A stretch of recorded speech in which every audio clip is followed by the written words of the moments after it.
Pagkati ng GMA News sa mga nangungunang balita ngayong Biyernes.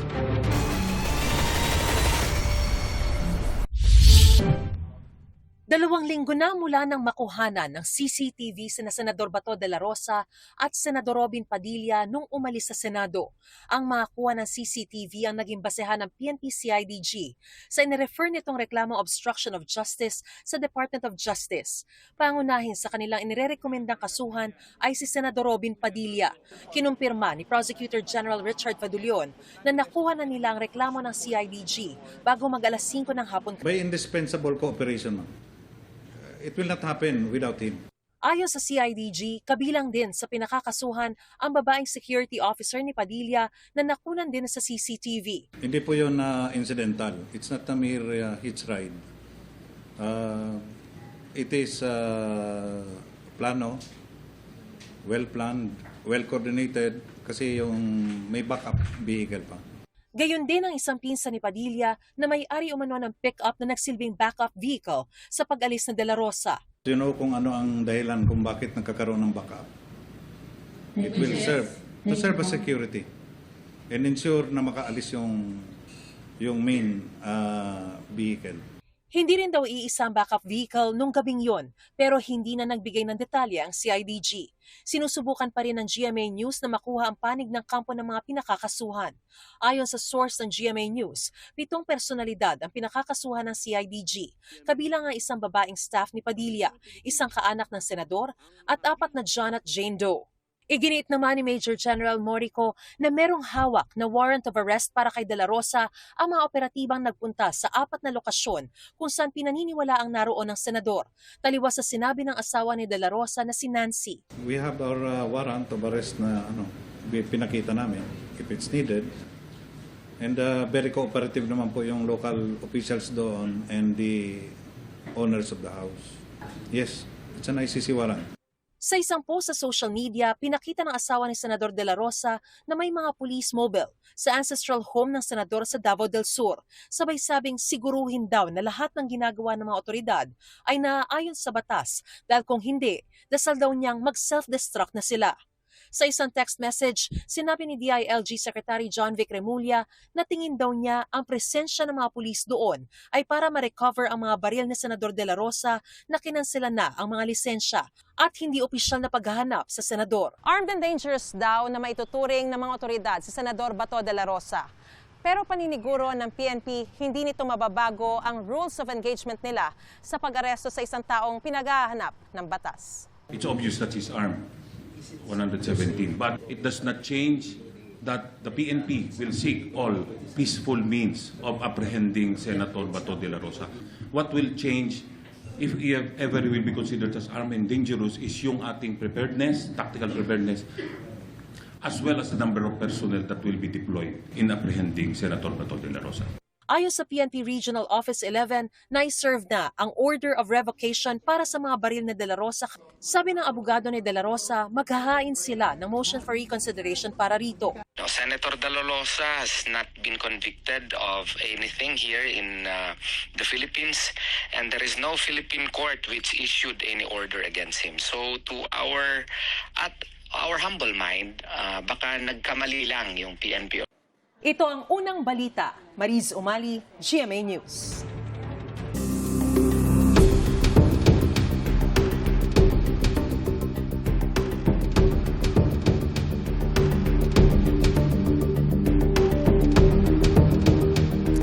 Sa Lunes, June 1, ang deadline ng kampo ni Vice President Sara Duterte para sumagot sa summons ng Senate Impeachment Court. Sa summons, pinaharap ang Vice Presidente sa Senate Impeachment Court at pinasasagot sa 4 na articles of impeachment. Kapag sumagot na ang Vice, bibigyan naman ng 5 araw ang House Prosecution Team para tumugon. Mula May 2 hanggang 15, may travel authority ang Vice na bumiyahe sa the Netherlands, South Korea, Belgium, Germany at United Kingdom. Wala pa abiso ang kanyang tanggapan kung nakabalik na siya sa bansa. Nakangamba si House Prosecutor Lord Dansuan na baka maapektuhan ng impeachment trial ngayong may tensyon sa pagitan ng Senate majority at minority. Nauwi sa walkout itong Martes ang pagtutol ng Senate minority sa mosyong payagan dumalo sa sesyon via online ng mga senador. Tutol din ang ilang miyembro ng House Prosecution Team na payagan dumalo online ang Senator Judges sa paglilitis kay BP Duterte. Nakipag-ugnayan na sa Angeles City LGU ang may-ari at contractor ng gumuhong gusali sa Barangay Balibago. Samantala, isang katawan pa ang na-recover sa guho kaninang madaling araw. Live mula sa Angeles, Pampanga, may unang balita si Bea Pinla. Bea, nakuha na yung isa pang bangkay? Yes, Maris, mag-aalauna kaninang madaling araw nang ma-retrieve ang isa pang bangkay mula sa gumuhong gusali dito sa Angeles City, Pampanga. Ito na po yung ika-6 na kumpirmadong nasawi sa pagguho. Sa ilalim ng makapal at mabigat na tipak ng semento at iba pang debris, natunton ang isa pang biktima ng pagguho ng gusali sa Barangay Balibago, Angeles, Pampanga, bandang alas 9 kagabi. Meron po silang naaamoy na panibagong kaya stop operation na naman po at kailangan nilang pasukan ulit at i-search and rescue po yung biktima. Pahirapan ang pagkuha sa biktima mula sa patong-patong na debris. Gumamit ng iba-ibang aparato ang rescue team. Mag-aalauna kaninang madaling araw, na-retrieve ang katawan. Ito ang ika-6 na kumpirmadong namatay sa trahedya. Itinurn over ang bangkay sa City Health Office para maproseso at makilala. Sa huling tala ng mga otoridad, may 14 pang pinaniniwala ang natabunan ng guho. Base yan sa listahan ng foreman ng gusali. Hindi pa kasama sa bilang ang mga iba pang posibleng nadamay sa disgrasya. Panawagan ko lang po sana po masagip sila at buhay po sila. Hindi pa rin po kami nawawalan ng pag-asa. Kung buhay sila mas maayos. Ayon sa Angeles LGU, nakipag-ugnayan na sa kanila ang may-ari at kontraktor ng gumuhong gusali na Golden Years Construction at Steelworks Corporation. Galing pa umano sila sa Japan, kaya natagalan bago harapin ang lokal na pamahalaan. Sa ngayon, nakipag-ugnayan na po sila sa atin at nagpahayag po sila ng suporta para kung ano man kakailanganin natin, mga dokumento, permits, reports, o ano man mga kaugnayan dito po sa trahedyang nangyari, makikipagtulungan po sila sa atin. Nakatakda rin daw humarap sa publiko ang may-ari at kontraktor ng gumuhong gusali. Para po ilatag ko po sa inyo ang mga may-ari at mismo ang kontraktor na naging bahagi po ng trahedyang ito. No? At ina-assure ko po ang publiko na magkakaroon ng katarungan at malalaman din po natin ang katotohanan sa trahedyang ito.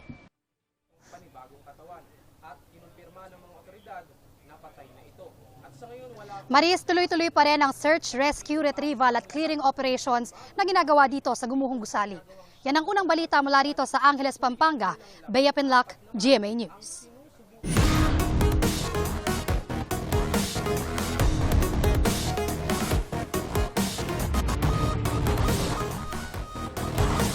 Ilang araw na lang, balik eskwela na. Dumidiskarte na sa budget ng ilang magulang para sa abot kaya at masustansyang baon ng kanilang mga anak. Live mula sa Quezon City, may unang balita si James Agustin.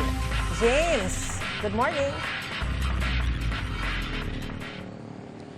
Maris, good morning. Ngayon pa lamang ay pinaghahandaan na ng mga nakausap kong magulang dito sa Commonwealth Market sa Quezon City kung ano ba yung mga ipapabaon nilang pagkain sa kanilang mga anak sa darating na pasukan. Ang good news para sa mga kapuso nating consumer ay bumaba ang presyo ng karneng baboy at stable po yung presyo ng mga gulay habang bahagyang tumaas ang presyo ng manok.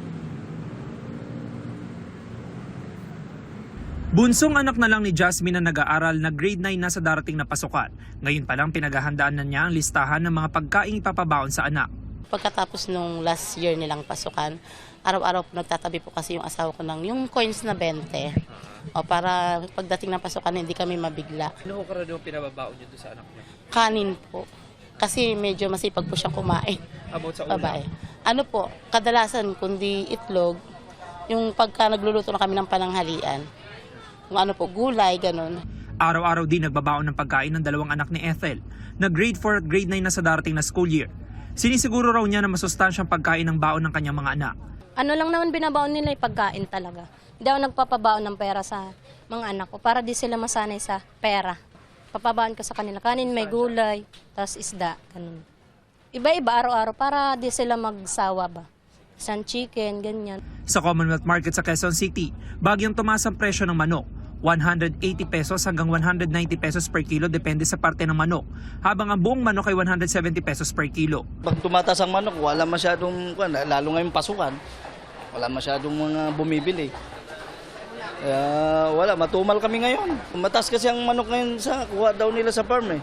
Bumaba naman ang presyo ng karneng baboy. Mabibili ang laman gaya ng pork chop at kasim sa 300 pesos per kilo, 360 pesos per kilo ang liempo, habang 280 pesos per kilo ang pata at buto-buto.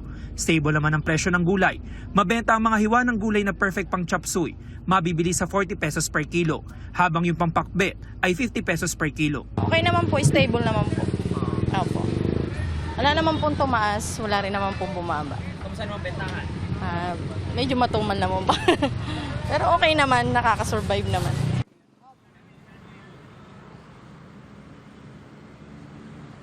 Samantala, Maris, kung may budget para doon sa prutas, maaaring idagdag sa listahan ng mga magulang na ipapabaon sa kanilang mga anak. Yung mga maliliit naman sana sa mabibili sa 15 pesos kada piraso dito sa Commonwealth Market. Habang yung orange naman po ay nasa 25 pesos ang kada piraso. Yan ang unang balita mula rito sa Quezon City. James Agustin, GMA News. Bukod sa naunang 3.4 billion US dollars o mahigit 200 billion pesos na halaga ng mga investment mula sa business leaders ng Japan, nakakuha pa ng mahigit 55 billion pesos na investment si Pangulong Bongbong Marcos mula sa kanyang business meetings kahapon. At live mula sa Tokyo, Japan, ang unang balita. Kasama natin si Ivan Mayrina. Ivan, ohayo gozaimasu. Ohayo gozaimasu. Magandang umaga, Maris, mula dito sa Tokyo, Japan, kung saan ika-4 at huling araw na ng state visit ni Pangulong Bongbong Marcos. At kagabi nga po naganap ang one-on-one o bilateral meeting nila ni Japan Prime Minister Takaichi Sanae. Sa kanilang sabay na pagharap sa joint press conference pagkatapos sa kanilang pulong, unang binanggit ng parehong leader ang pag-angat ng diplomatic relations ng Pilipinas at Japan sa mas pinalawak na comprehensive strategic partnership. Kumbaga sa mga level na ugnayan ng mga bansa, yan na po yung pinakamalalim. Mga kasunduan pansiguridad ang kabilang sa mga inanunsyo nila. Sisimulan na raw ang formal na negosasyon para sa General Security of Military Information Agreement. Mamadaliin din ang paggawad sa Pilipinas ng Abukuma-class destroyer mula sa Japan. Makakatulong daw ito sa defense cooperation at pagpapanatili ng rules-based maritime order sa gitna ng tumataas na tensyon sa rehiyon. Sa kalakalan naman at pamumuhunan, isang tax convention ang pinirmahan para maiwasan ng double taxation sa pagitan ng dalawang bansa. Makakatulong daw ito sa pagpapaganda ng business environment at cross-border investment sa pagitan ng Pilipinas at Japan. Suportado rin ng Japan ang chairmanship ng Pilipinas sa ASEAN ngayong taon. Ngayon din ang kandidatura ng Pilipinas para sa non-permanent seat sa United Nations Security Council. May mga kasunduan din kaugnay na mas maigting na kooperasyon sa agrikultura at fisheries, health services, human development, space development at artificial intelligence o AI. Bago yan, Maris, nagtalumpati naman si Pangulong Marcos sa joint session ng National Diet. Ito yung Kongreso ng Japan. Ipinaalala ng Pangulo ang lumalalim pa ugnayan ng Japan at Pilipinas mula nang magbalik normal ang diplomatic relations ng dalawang bansa. 70 taon na ang nakararaan. Anya, hindi lang kaibigan kundi katuwang at kakampi ang Japan na sumusuporta sa Pilipinas kaugnay ng tensyon sa South China Sea. Kinilala rin ng Pangulo ang mahalagang bahagi ng Japan sa economic journey ng Pilipinas. Kabilang sa mga nakapulong niya ang presidente ng Japan International Cooperation Agency o JICA na si Dr. Tanaka Akihiko. Ang JICA ay isang ahensya ng pamahalaan ng Japan kung saan idinadaan ang mga overseas development assistance. Ilang beses nang nakinabang ang Pilipinas dyan. Ang Metro Manila Subway Project halimbawa, pinondohan yan ng ODA mula sa JICA. Ang pagpupulong ni Marcos at ng JICA Chief ay para pag-usapan ng mga ongoing at mga iba pang proyekto para sa pagsulong ng infrastructure modernization, healthcare at iba pang inisyatibo para sa development ng bansa. Magkakasunod ang business meetings ng Pangulo kahapon. Tulad nga ng nabanggit mo, Maris, ayon sa Malacanang, nagresulta yan sa 56.3 billion pesos na pangakong investment sa larangan ng electronics at shipbuilding sa Pilipinas. Mahigit 10,000 raw ang malilikhang trabaho dahil sa mga pamumuhunang ito. Hiwalay pa dyan ang naunang 3.4 billion US dollars o 210 billion pesos na pangakong investment na bunga ng mga pulong sa mga business leaders ng Japan. Nasaksihan din ng Pangulo ang paglagda ng mga kasunduan ng mga pribadong kumpanya para sa pagdevelop ng AI-powered smart city sa Makati. Meron din para sa digital finance at digital marketing. May hiwalay pang kasunduan para palawakin ang operasyon ng isang kilalang e-wallet platform dyan sa Pilipinas at ang pakinabang dyan ng mga mamamayan ayon sa DTI, mas mabilis at mas maginhawang transaksyon para sa mga negosyante at consumer. Balik Pilipinas na ang Pangulo Maris mamayang gabi, pero bago yan, haharap muna siya sa isang press conference kasama ang Malacanang Press Corps. Maris. Ivan, doon sa mga investment commitment ng mga Japanese businessmen, no? Ano ba yung assurance natin na mag-i-invest nga sila sa Pilipinas at hindi lang ito basta-basta pledge? May time frame ba? At kailan mangyayari, magmamaterialize yung mga trabaho, karagdagang trabaho para sa mga Pilipino? Yes, Maris, magandang punto dahil kailangan i-point out natin na dalawa yung ginamit na word ng Presidential Communications Office para ilarawan itong mga investments na ito. Yung una, yung 210 billion pesos, ang sinabi investment commitment. Ito namang kahapon, yung 56.3 billion investment o expected investment. Yung commitment mukhang binding, pero hindi rin natin sigurado kung ito ba'y talagang binding at sigurado na o ito ay sinabi lang nila na mag-i-invest sila pero wala pang kasiguruhan. Hindi natin, yan ang isa sa mga kailangan nating linawin. Pero hanggang hindi nagmamaterialize sa mga investments na yan, they are promises at pwedeng asahan, magandang i-look forward to syempre. Pero hindi pa natin siya talaga maaasahan na para bang siguradong-sigurado na. Ivan, anong bago sa defense agreement ng Pilipinas at Japan at ano ang implikasyon nito dun sa kinakaharap nating tensyon sa West Philippine Sea? Information sharing basically, Maris, yung